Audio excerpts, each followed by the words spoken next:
Good afternoon, and welcome to all of the students and student leaders who are present here today, and to all who are joining us via telecast. We are glad that you could join the representatives of all of our college student governments and councils for this very important occasion. My name is Diego Leal, and I am the chair of the Council of Student Leaders at Scottsdale Community College. And I have the privilege of serving as your host for this afternoon's forum. To bring context to why we are here today, I would like to share some information with you.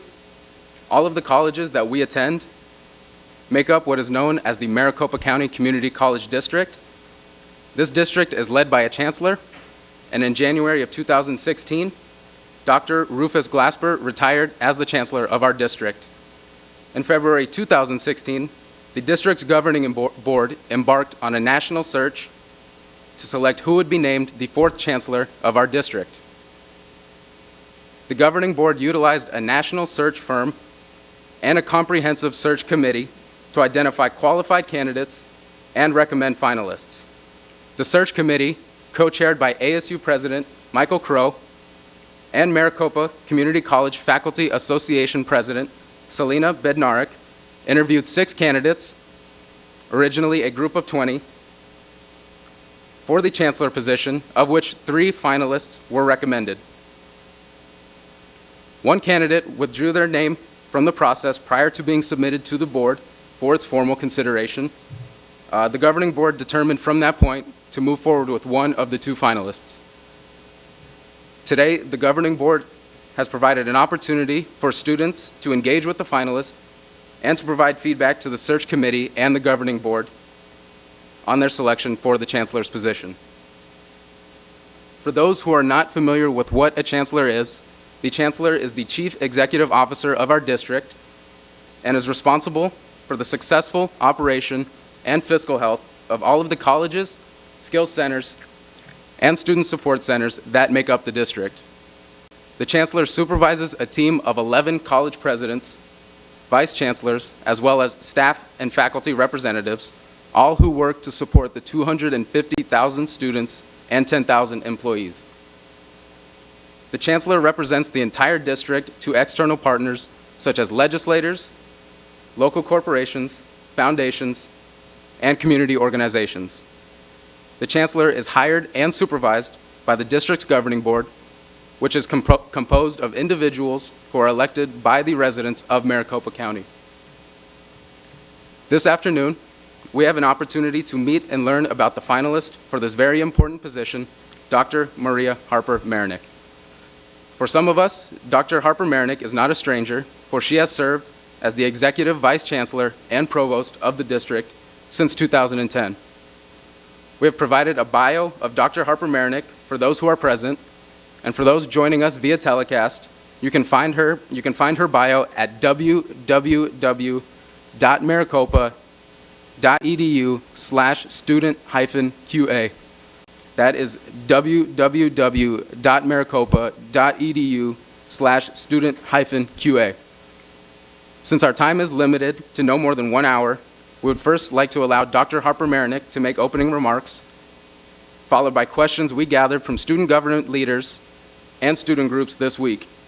The remaining time will be used for open questions for all of those who are present today.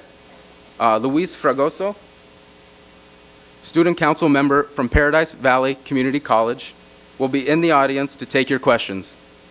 I thank you for your cooperation throughout this process. Please welcome the finalist for the chancellor's position, Dr. Maria Harper Marinick.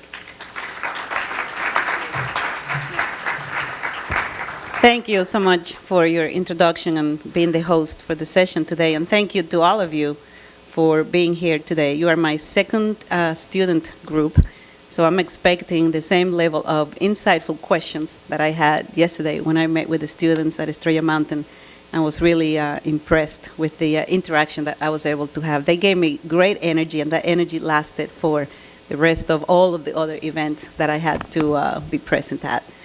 So I am here as the candidate for the Chancellor's position of the Maricopa Community College District, as you heard. And I'll start by letting you know why I am in the process, in the search. I've been with the Maricopa colleges for close to 25 years now. So as long as Estrella Mountain has been a college, I think I started when Estrella was founded. And throughout all those years, my goal has always been make sure that our system is serving students and the faculty who teach students in the best possible way that we can. We want to make sure that you are proud as students to be part of our learning community of the Maricopa colleges, that whatever you expect to get when you make the decision to become one of our students, that is what you get out of the system, that you are pleased with the services, that any opportunities that we can give you to develop yourselves as people, to learn new skills, to get on the path to employment, to get on the path to transfer, that whatever that is, your goal, personal goal as students, that we deliver as we have promised to you, our community. I have strong values as a person and as a professional. I believe in respecting all people. I believe in inclusiveness. I believe in integrity. I believe in honesty and direct. Sometimes maybe a little too direct, I hear that. But I think communication that is honest and open is what helps communities like ours and like you to understand why we're here, why we do what we do, and what the direction for the system is. So I'm a proud Maricopan. I have basically devoted my professional life to the system and to serving the community. That's what I think about when I get up in the morning is I am here to serve, and that's what I think about when I get in my car, whatever time of the night, and go back home is I hope today I was true to myself and I served people in the manner that was expected of me. So I am looking forward where the Chancellor, the board made the decision to ask me to be the next Chancellor of the Maricopa colleges to serve you in a way that you're proud of and that makes you feel that you made the right decision the day that you said, I need to be part of the Maricopa colleges. And quite frankly, it will be kind of nice. I will be the first woman ever in that office. So for that, I think I will be proud too. Thank you. Oh, you're going to be over there? Okay. So now the questions, the good part. Thank you, Dr. Harper-Marinick. During this interview process, you had an opportunity to meet and talk with students from across all of the colleges. Those students provided questions to us to ask you this afternoon. We have 4 questions we would like to pose to you today. Please do. The first of those being, what was the toughest obstacle you had to overcome while in college? And if you had one nugget of advice to give to us, what would that be? Yeah, thank you. So I have 2 lives as a college student. I am originally from the Dominican Republic. You may have read that in my bio. So I went to all of my education through college in the Dominican. And at that time, I think probably the main obstacle was to make a decision about what I wanted to do with my life. I think many of us, I see the nodding, struggle with that. But I had support of the family. I had the privilege of being a full-time student, which helps people stay focused and complete. So probably the obstacles that were greater obstacles for me was when I came to the United States. And I was the recipient of a Fulbright scholarship when I was in the Dominican, and that scholarship was to Arizona State University. So I came in 1982. And I think the cultural differences, even though I could speak the language, being in a different culture when you don't have family around you and you are in a large place, it was really hard emotionally to keep my head in the game of I'm here to study, because it's a big place, and when you don't have people around you, then it could be lonely. So about 3 months into it, I was beginning to think that maybe I just need to go home and be with my family and friends. But I've never been a quitter. And I thought, what excuse would I give my family that, I was the recipient of something as honorable as a Fulbright scholarship, and now I'm saying I'm going to quit because it's getting hard. So I decided, no, that's not going to work for me. So putting all the effort into getting help I was an international student, obviously, so I went to the international student office at ASU and I said, do you have activities? How can I engage? How can I do things outside of the classroom so that I can be part of some community? And they said, we have all kinds of events, and we love people who show up and say, I want to be engaged. So that's part of my advice to you, that going to college is not just going to class and learning, because sometimes you actually can do that at home too if you're reading a book. But being part of college is engaging in all of the activities that the colleges have to offer, developing a sense of community as you do. I see some of you with your identifying shirts and T-shirts, and that's good. The colleges have clubs, the colleges have student life activities, and I know that it takes time, and many of you are busy to working and supporting families, but it's critically important to be engaged so that when you need the help, there's someone around you to help. Do not be afraid of asking. It took me a while to go to that office and say, how can you help me? But I finally did. So I'm telling you, many of us get paid, including myself, to help you. So never hesitate if you have a question, if something is not clear to you, to reach out, because there are many people at the colleges that would very gladly provide the answer, provide the support. Not afraid to ask. That's not a weakness. That's actually a sign of intelligence, that you know, there's something I don't know, I better go find somebody who does know so they can help you. And lastly, unless you complete your college education, you will not have the same kinds of opportunities as other people with college degrees. So you need to stay in the colleges, maintain that momentum, even if it's one class at a time. You need to have that degree. You need to have that credential. If you don't have that, all you have is a collection of credits. And no one's going to give you a job just from a collection of credits. You need to have a degree. I think all of you know, and if you don't, you should know, about 80% of the jobs in the state of Arizona today and in the future that will pay a decent wage to support you in the manner you want to be supported, and your families will require some form of college education and college degree. So keep that in mind, that all this effort will eventually pay off. And that's my advice. 3, I guess, pieces of advice. You asked for 1, but I gave you 3. Oh, excellent.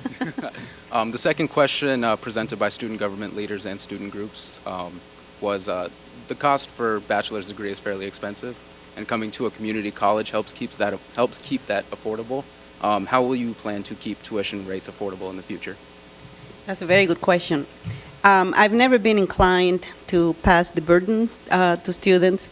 So I think one of the goals I would have as a chancellor is identifying sources of revenue generation that is not solely reliant on increasing tuition or increasing property taxes. As I think all of you know, there are 3 main ways the colleges are funded and supported. How many? Who knows what they are? Students. What are the 3 sources of revenue? The state. No, not federal. You're paying tuition and property taxes. But last year, the state reduced our funding to 0. So right now, there's only 2 sources of income for the colleges: tuition and property taxes. So if we say we're not increasing either one of those, then we need to find other ways to generate income. So that's part of what I would be looking at, were I to be the chancellor, to make sure that your education remains affordable. That's a commitment that we have to the community. We can't price you out of the system. So we had to be very thoughtful before we increase tuition to make sure that we have other sources of resources. Yes? The state. If I could answer that question. It was part of the proposed budget from legislators and the governor, and just because there are not enough resources at the state level, they support the K-12. I think if you're reading the newspaper, you know there are issues with that. They also support primarily the universities, and in a way they can say, because we have our governing board, not we, the governing board has the ability to increase property taxes, they may say, well, you can do that, the state doesn't have enough resources to keep funding. So by the time it became zero, it had been going down. The high point quite a few years back was about 28%, and then it had been reduced and reduced, and now we're not getting any support, financial support from the state. We are relying on tuition, taxes, and then grants, and there are other funds, but they're not as significant to the budget as tuition and property taxes. Yes. All right, we have two more questions, and then it's all you guys. Okay. So one of the first of those two, with all the new technologies, new careers, and growing job market, how will you help our colleges help us be prepared for those jobs? That's also a very good question. So our colleges are charged with being very responsive to the needs in the community, and that includes the business community. So as the industries and the jobs change in the state of Arizona, we are charged with responding to that and making sure that two ways. Either we have new programs so that we can train, educate people to get those jobs, or that we upgrade our curriculum. So all of the colleges have advisory boards, and those are people who work out in the businesses and the industry, and they help the colleges with knowledge about how curriculum needs to be changed, so what new technologies we need to acquire. So it is our commitment to those of you who come to us as students that the education that we offer to you is the education that will lead to employment based on the needs in the state of Arizona, and that includes being responsive to changes in technology and responding to new industries.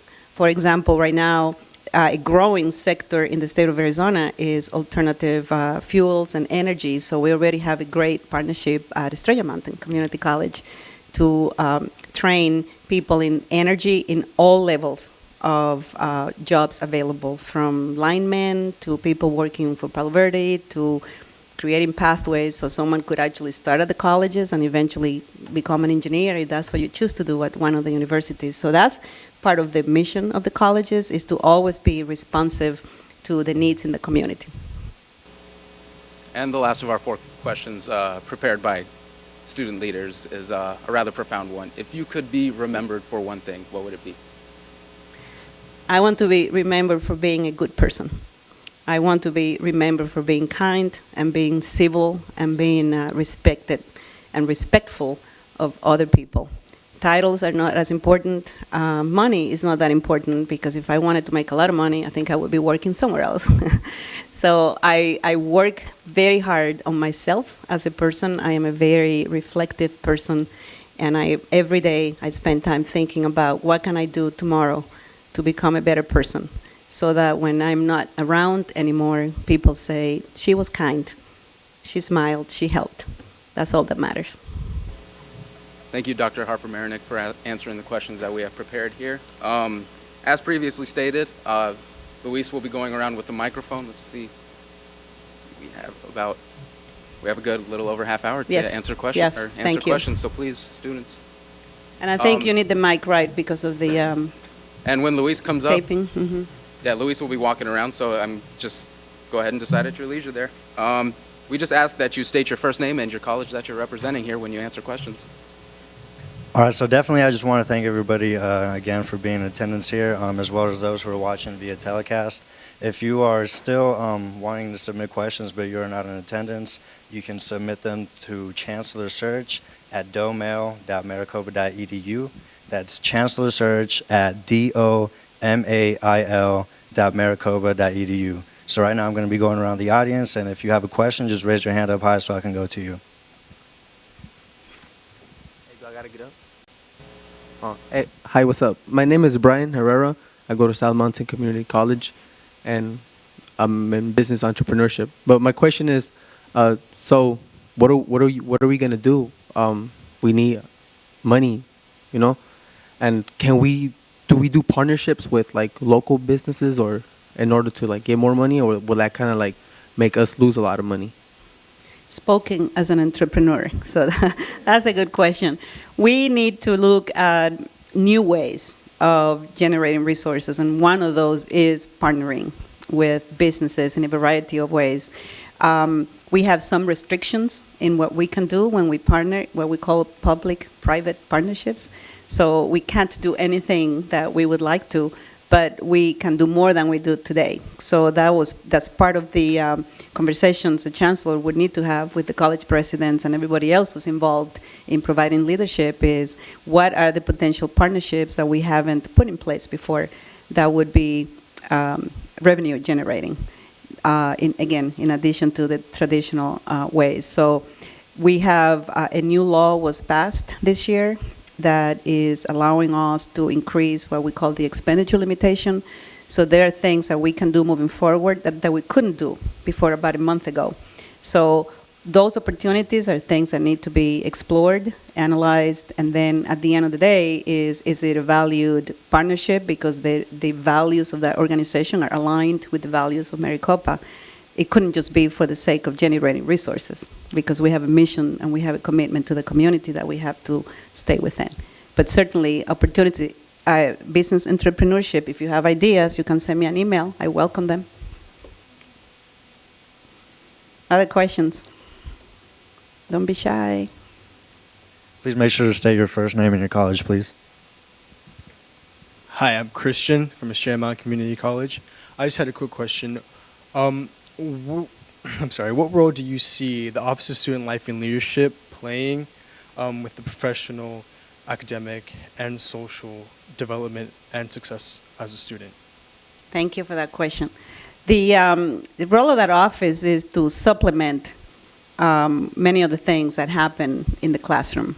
Not every opportunity for learning is going to happen when you're just sitting or taking a class online.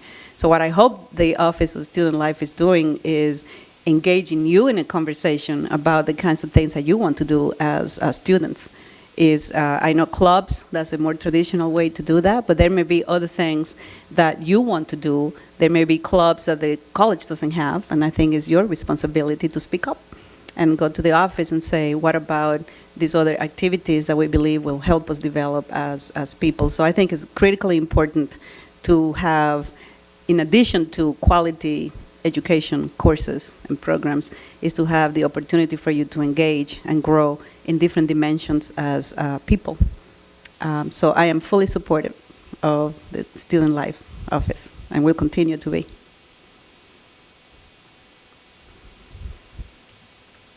Thank you, Luis. Hi, my name is Andre Garcia. I'm from Glendale Community College. I have a question for you as far as what do you think will be the greatest challenge that you will face as Chancellor? I know you mentioned the budget cuts and all that, but what do you think will be the greatest challenge that has to be addressed and kind of how you will face it? Yeah, thank you. Well, the greatest challenge is connected to what I just talked about, which is how can we find ways to generate resources and income that are within the law, within the mission of the system. So that is a big challenge because, as I said earlier, the only way to have new resources is to increase tuition or increase property taxes. So that's a big challenge. The other challenge is how do we continue to engage the business community to make sure that we always understand what they need, what kinds of skills that they're expecting you to have, so that, going back to the question you asked, that we feed that information back into the system and always have the programs that will help you get the jobs that are growing in the state. And then I always worry about student success. So I keep track of data. I look at how many of you are here, how many of you come back in the spring, how many of you come back in the fall, how many of you are passing your courses, how many of you are transferring to the universities, how many of you are getting jobs. And when those numbers are not going up, then I do not sleep well that night. So I want to do whatever I can from the office I would hold to make sure that we are providing you the support, that we are providing you the learning environment that will be conducive to help you achieve your goals. For the reasons that I said earlier, you need to have completion. To complete and get a degree, you need to come back, and you need to take courses, and you need to stay on track. So those things are really important to me, because without that, then we're not really fulfilling our mission and our promise to you. So those three things, I think, are big ones that probably will keep me up at night for a while.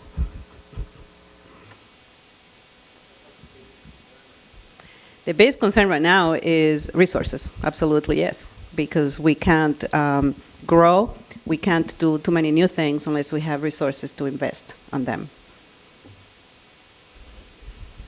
Yeah, yes, my name is Brian Mitchell. I'm from Mesa Community College, and my question is, what motivates you to be the next chancellor?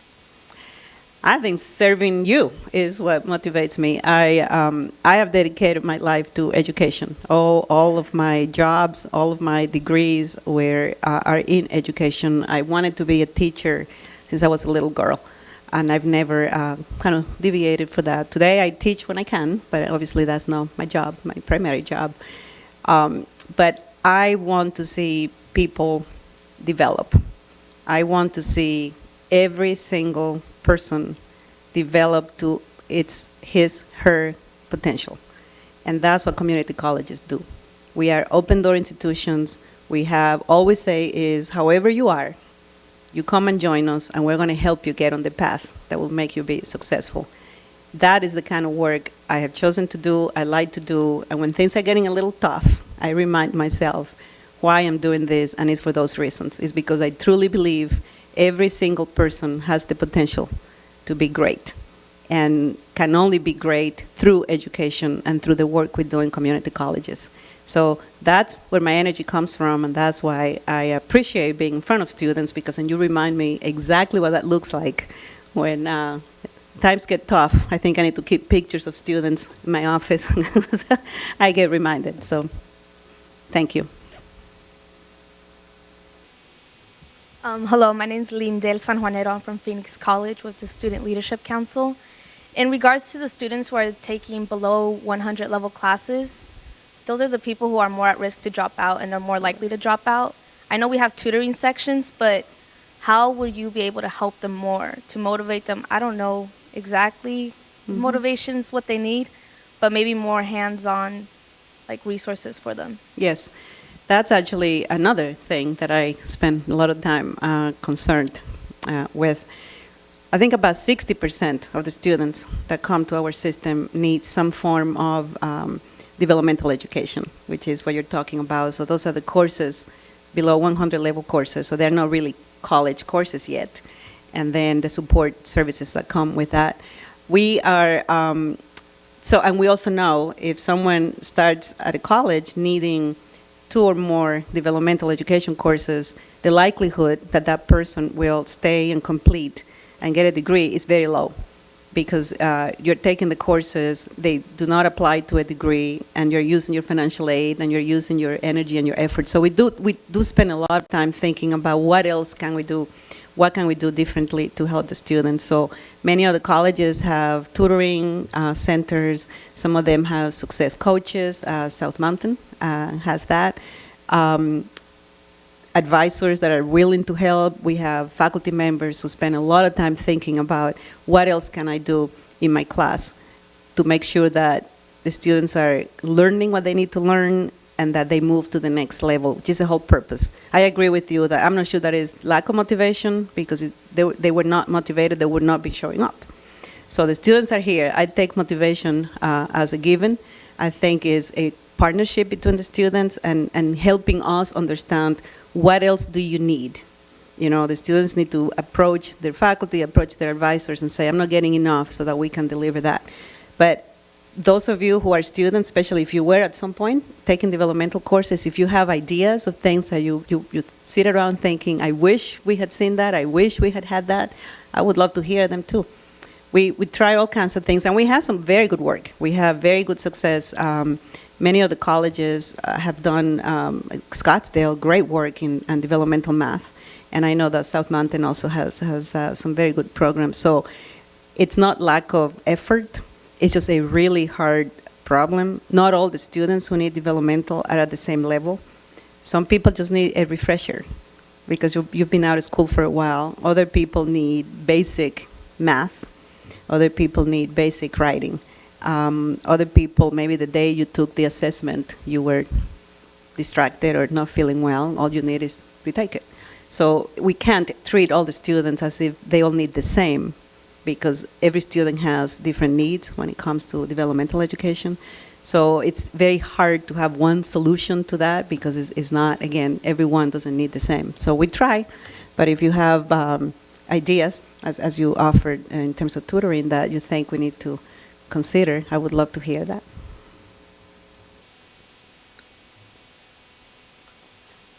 Hi, my name is Connor Lightman. I'm the Vice President of ASCGCC of Chandler Community College. And my question is in regards to your recent AZ Central article about that discovered that many senior level employees were being given allowances of up to $33,000 a year, as well as large vehicle stipends. Large vehicle stipends. And you mentioned that we need increased transparency in the budgets. How exactly would you propose increasing transparency on discretionary spending? Yeah, thank you. We are reconsidering what the compensation looks like for executives, and if there are any perhaps types of expenses that people were getting in the past that are hard to document, then we shouldn't have them.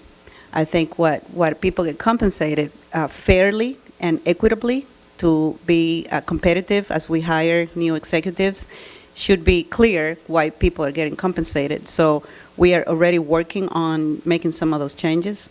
The budget is a public document. So when we are working on budgets, there's nothing to maintain secret. So maybe we need to be more public about how we allocate the resources. But that's what I meant by transparency, is we are the stewards of public resources. So if there are expenditures or allocations that are not clear to people, then we have an obligation to explain that.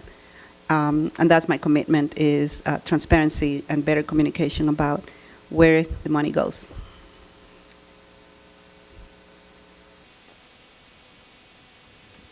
Hi, I'm Mitel Barrios from Scottsdale Community College, and it's kind of just building off of that. Scottsdale Community College, our student council hosted an open forum with board member Dana Sarr concerning that same article. And when we were having a discussion with him, he mentioned that there are a lot of executives that might be, retiring in the next few years and things like that. And that to hire new executives, that might come with a salary raise for them. Concerning our circumstances, that we only get funding from, property taxes and tuition, I just kind of want to know what's your stance in that. Executives already have a salary of over $100,000 a year, and how much security do they really need, and do you think that raises are really necessary? Thank you. The main goal is to hire the right person for the job. So we need to be competitive with what other colleges are paying executives in community colleges around the nation. Otherwise, we're not going to be attracting the best person to lead the college. And you're right that we're going to go through a phase of transition because some people just are on a path to retirement, just natural attrition. So that's how we look at it. It's not that we're just going to give raises. I think is fairness to be competitive in the market if we want the top people in the nation to be the college presidents, which is a very high level of responsibility in that job. It's not just to run the college, but it is the community engagement, to engage also with the businesses, to make sure that you're getting all the services that you require, and that the community understands what we do, for whom we do it, and then help us in terms of having the right programs and the right level of resources, and also help our foundation, because a lot of the donations that go to the foundation, then they become scholarships for you, so that those of you who can't afford the tuition can receive some financial support.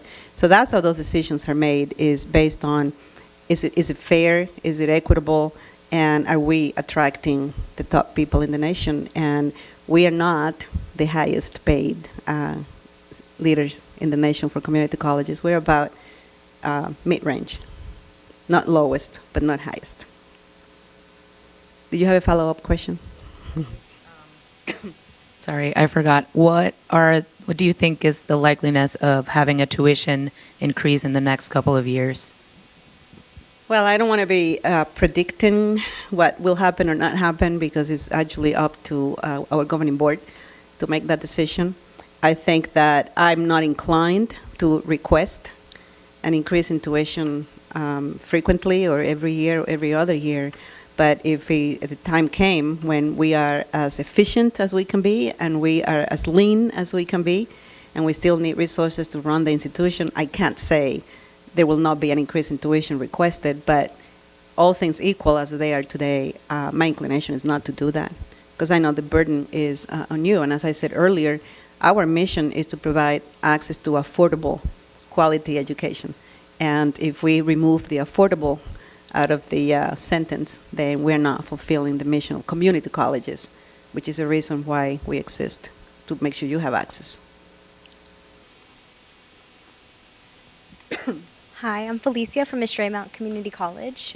Athletics is a key avenue in connecting the community college and the actual community, but it seems sometimes that athletics is overlooked as far as, as other programs. How do you feel about athletics inside the district? That's a good question. I think that any opportunity we have for student development and engagement is a good opportunity.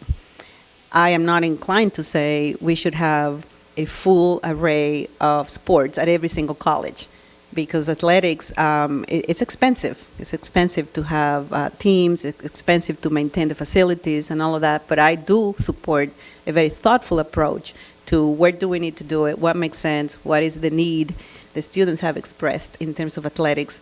We know our athletes do extremely well, and obviously are very healthy and maintain a well-balanced life, and that makes them also very good students.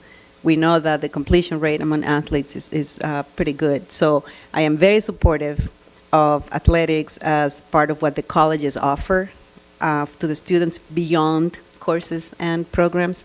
But I wouldn't say that every single college is going to have every single sport that could be offered, because we're not going to have the resources to do that. So what happens when you make those decisions is, if you had to decide between more sports and improving courses and hiring faculty members, then we're going to choose that, because that's the primary mission of the colleges. But I am very supportive. We have great teams that do very well, not only locally, but also nationally. And I think we should be supporting that, but not at the expense of the core mission, which is teaching and learning.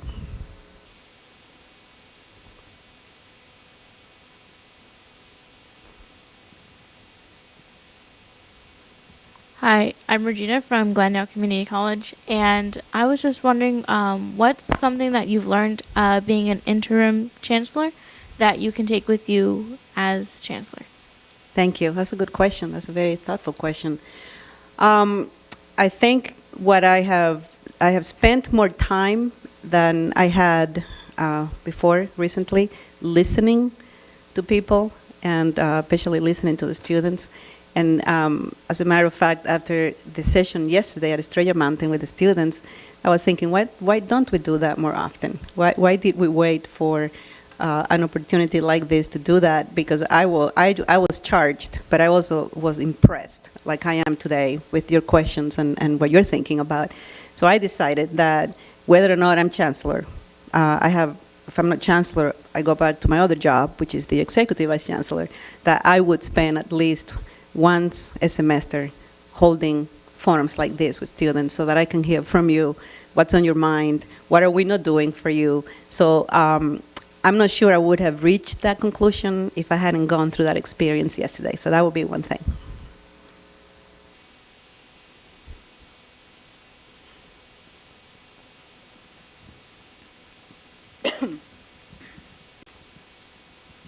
Good afternoon. My name is Norma. I'm from Mesa Community College.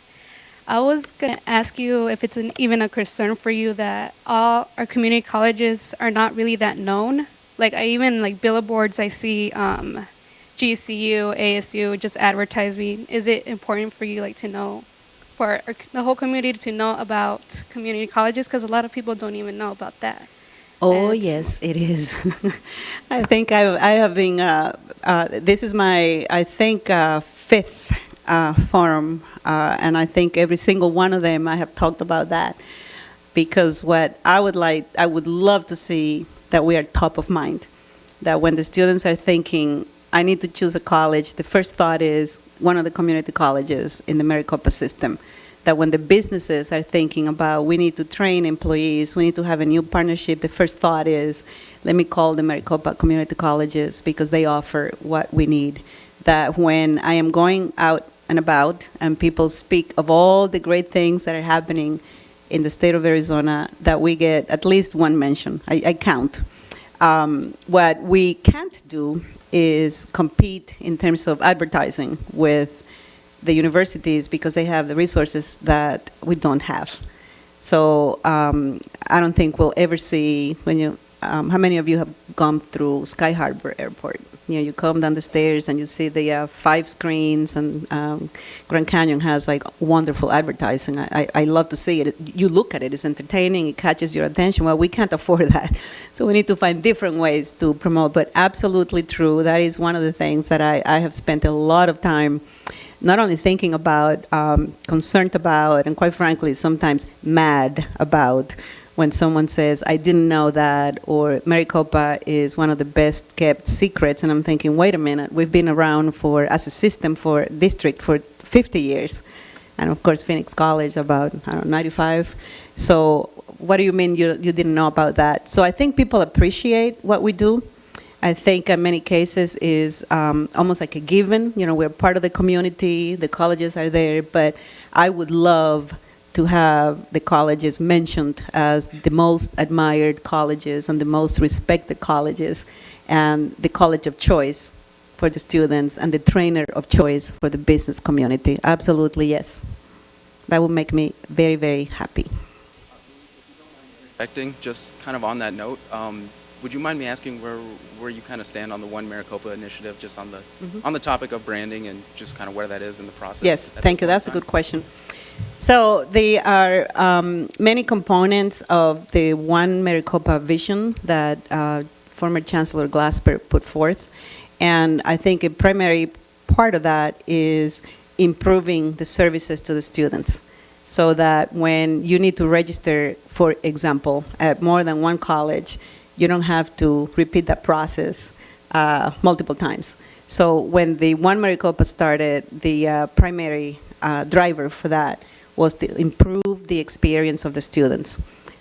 Also, so you go to one college, we hear these things and say, wait, why I went to this college and then I went to the other college, why can't I get the same level of service? Why can't I get the same access to programs or any other offerings? So when we started was to say, the strength of all the colleges comes from being a system. So you have access to what all the colleges have to offer. So we need to make sure the systems support that. We need to make sure the services are at the level that you're expecting. So that is the primary function of that. It was never meant to say we're taking anything away from a college in terms of your identity with the college or what the college offers or doesn't offer. But it is to say we need to have a minimum level of expectation of what it means to go to any of the Maricopa colleges. So some of that may include changes in how we promote ourselves, how we sell what we offer, and how we come up with a way to make sure that people understand. That's part of the not knowing the colleges, is sometimes people may identify with one college, but they don't know that college is part of a system. So we need to do a better job at messaging what we offer as the Maricopa colleges, again, not taking away the identity of a college or the culture of that college. That's impossible, because the culture is people and you, the students. So every college has a culture because it's the people in that college. So that's not going to go away. That's not something you can say everyone needs to be the same. But we need to ensure that people understand that the college is not in isolation of a larger system that has resources throughout the county for all of you. So that's the main driver for that, is improving what we do for you. Yes. Yeah, we've received great questions from everybody here in the audience. I'd like to remind those watching via telecast that we have provided a link below the video where you can submit questions and have your voice heard. Right now, we're going to also invite people who haven't spoken in the audience to please state any questions you may have. Hi, my name is Adelina Almanza, and I'm the chair at Student Governance at Southmount Community College.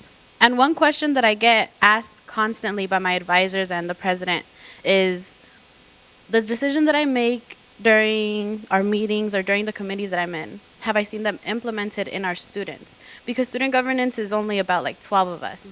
And we get to make these huge decisions based on what we see. And I have made connections, and I've seen students that don't have a chance to be involved. I've seen their lives change. Have you? Because I understand you've been in here since 2010 as vice, and I want to know, have you made a personal connection to our students? Because you speak on behalf of all of us once you get this position, out of all of the colleges. Have you seen us grow, and what has it helped you grow, watching us grow?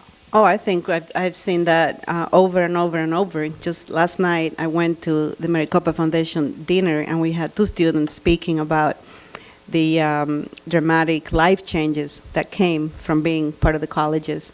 So for me to be able to get to know you better, I need to get out more. It's not going to happen, sitting in my office and to see what happens.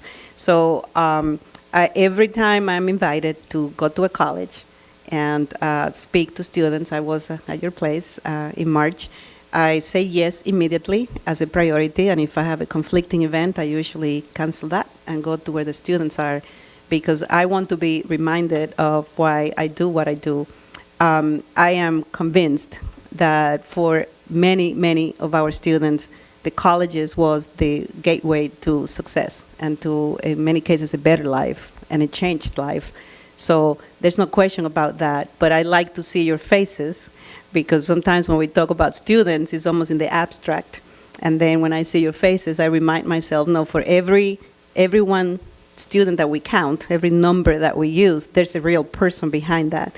And getting to know you and hearing from you and hearing what your thoughts are, I think are critical for anyone in a position of leadership to make the right decisions, because the right decisions or the wrong decisions will impact you positively or negatively. So part of what I would want to do is, first of all, I need to be invited. So I love invite me. I love when you invite me and I come.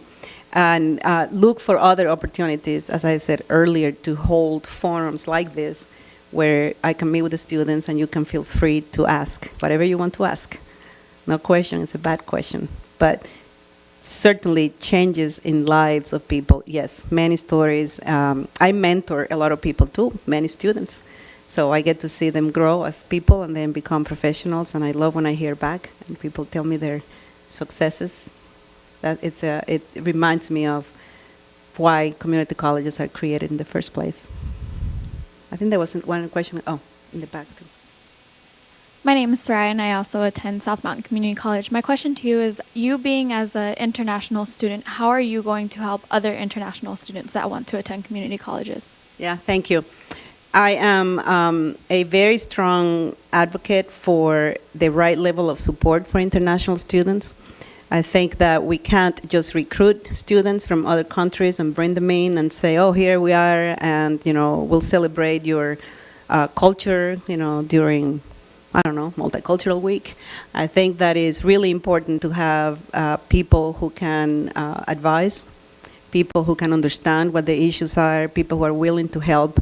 So I've always said, if we are going to put great effort into recruiting international students, we need to put the same amount of effort into making sure that they feel supported and they feel understood, and there's a place and a person they can go to that can help them navigate. Because many times it's not just a language issue, but there's a cultural issue, and many educational systems around the world are not like ours. So people need to understand. I'll give you an example of that. When I was going to college, it was a very traditional setting. The professor, like me, behind the podium, speaks, and the students take notes, and we're not invited or allowed to ask questions. That's the way it is. So I came here, and then my first class at ASU, they said, part of your grade will be participation in class. I was like, I don't know what that means. I'm used to writing, taking notes, and you study and you take exams. So that was a cultural difference. It had nothing to do with my ability to speak English or my intelligence or my motivation. I just had no idea what that looked like.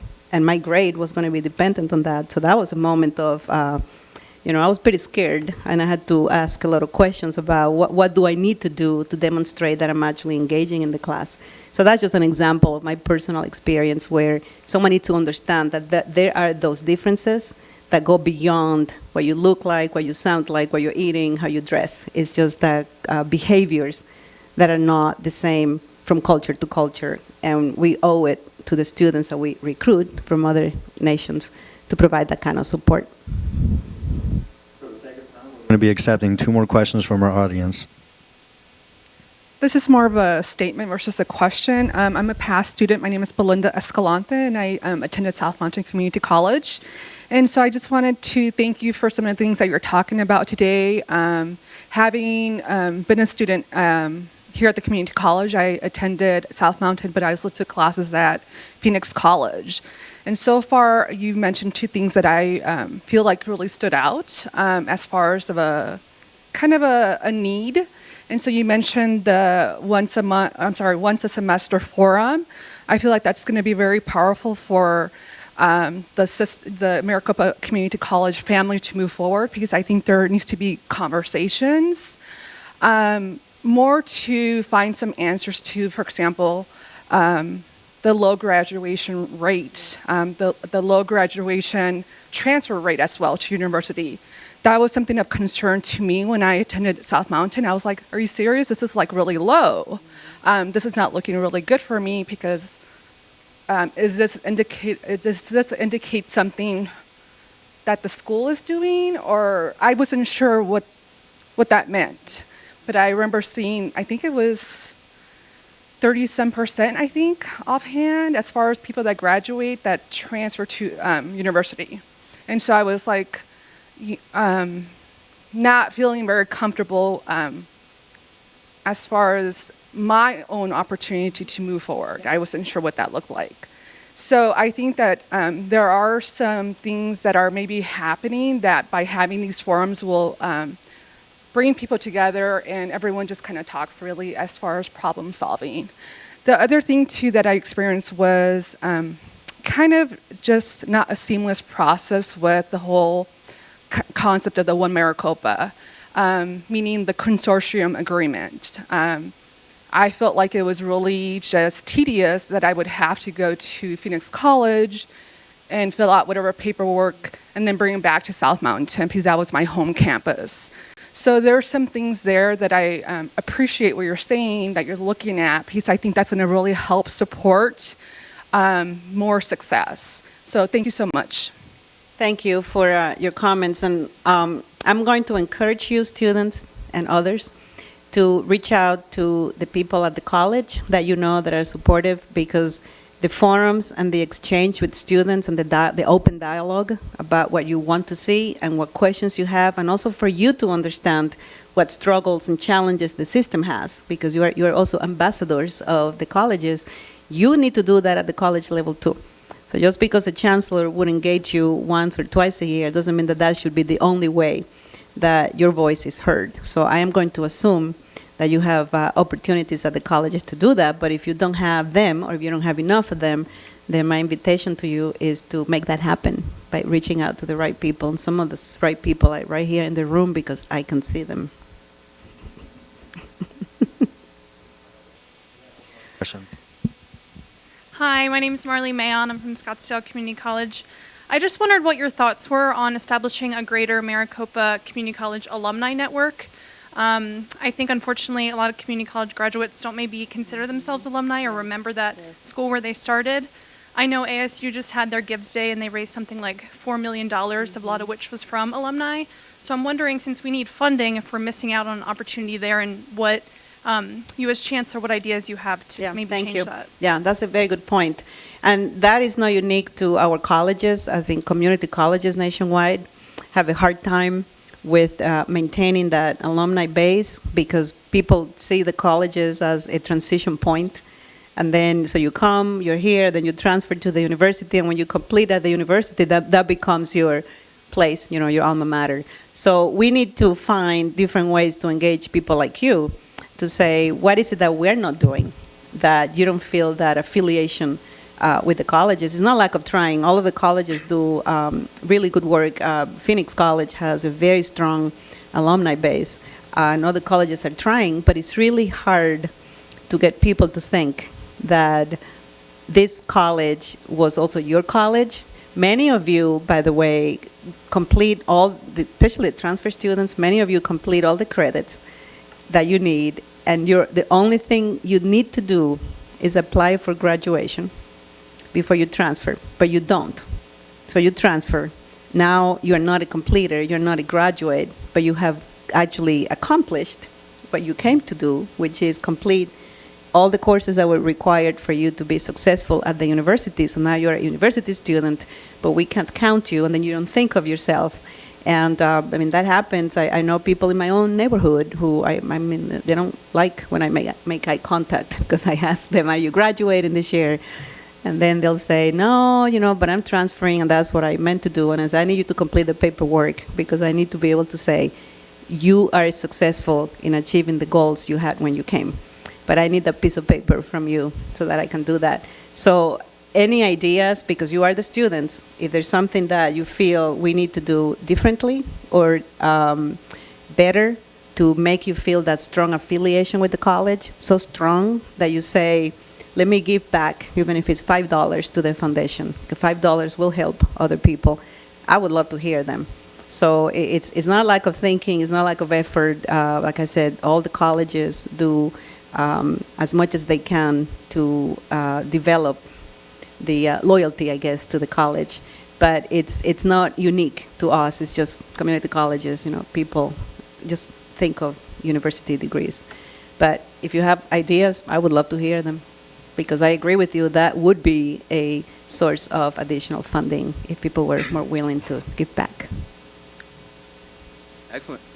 On behalf of all college student governments and student councils present here, we sincerely thank you for joining us for the Chancellor Search Forum. You have an opportunity to provide feedback to the governing board and the search committee. So please fill out the feedback request form. For those joining by telecast, you can go to www.maricopa.edu/student-QA. That's www.maricopa.edu/student-QA. I humbly ask that you return or complete the feedback form by this coming Monday. We want to ensure that the student voice is represented well.